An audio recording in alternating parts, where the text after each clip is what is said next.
In a bustling city, by the side of a busy road, sat a small, trembling puppy.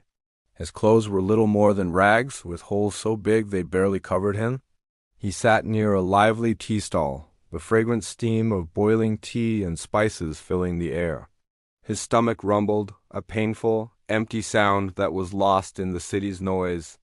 The sweet smell made him feel dizzy, a cruel reminder of the hunger that gnawed at him.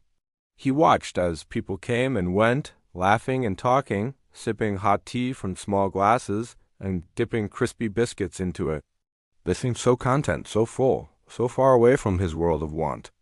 In this sea of faces, not a single glance fell upon him. He was invisible, a ghost haunting the edge of their warm, comfortable lives. Gathering all his courage, he approached the stall owner, his voice a tiny squeak. "Sir, could I please have just one biscuit?" he asked, his eyes wide with desperate hope. The stall owner, a gruff man with a permanent scowl, didn't even look at him properly. "Get out of here!" he yelled, his voice like thunder. He grabbed a long wooden stick and pushed the little puppy away. The push was hard, and the puppy lost his balance, tumbling backward into a muddy puddle left by the morning rain. The dirty, cold water soaked through his thin rags, chilling him to the bone. He sat there, shivering, as tears mixed with the mud on his face, tracing clean paths down his cheeks. He felt a wave of despair, but then a flicker of something else ignited within him, a stubborn refusal to give up. He picked himself up, dripping and miserable, and walked on. He found another tea stall a little further down the road. This one was run by a gentle-looking old man with a kind face and a long white beard that reminded him of soft clouds. Taking a deep breath, the puppy approached him, not to beg, but to offer something in return. "Sir," he said politely, his voice still shaky, "I'm very hungry. Could I please wash your cups in exchange for a little food?" The old man looked at the small, drenched figure before him. He saw the honesty in the puppy's eyes and the determination in his posture. He nodded slowly. "All right, son," he said, his voice warm and soothing. "You can start right away."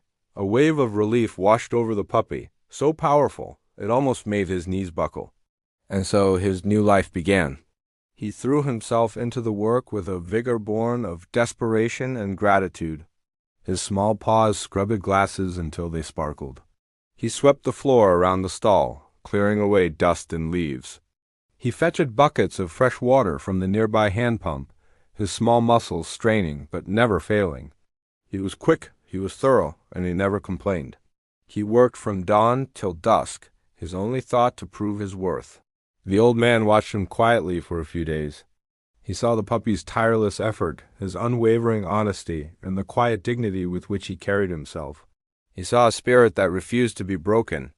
One evening, as the puppy was getting ready to find a spot on the pavement to sleep, the old man called him over.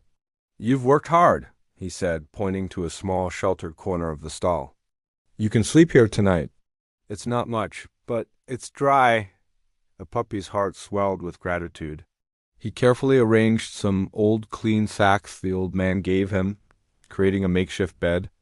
That night, for the first time in a long time, he slept soundly, protected from the cold wind and the dangers of the street. It was the most comfortable bed he had ever known. The days turned into a routine of hard work and small comforts.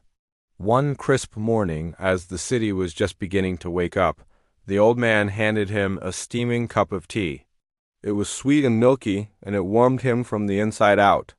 The old man sat down beside him. "You are an honest and hard-working boy," he said, placing a gentle hand on the puppy's shoulder. "A spirit like yours will always find its way.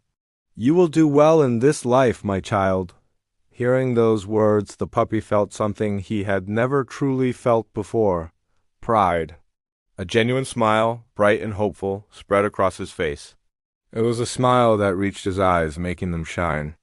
The old man's belief in him was like a seed planted in his heart, and he was determined to make it grow. He started saving every single coin he earned. It wasn't much, but he tucked it away carefully. Soon, he had saved enough. He went to a small shop and, with his very own money, bought a simple pair of slippers to protect his paws from the hot pavement and a clean, new shirt. He changed out of his old rags and put on his new clothes. Standing proudly near the tea stall, he felt like a new person. He was no longer the invisible, begging puppy. He was a worker. He was respected. People who came for tea now greeted him with a nod and a smile. As he stood there, watching the world go by, he knew this was just the beginning. He had earned his place, not through begging, but through his own hard work and an unyielding spirit. And for the first time in his life, he felt he truly belonged. Thank you so much for watching this story of hope and perseverance. If it touched your heart, please give this video a like. And don't forget to subscribe to our channel for more inspiring stories. We'll see you in the next one.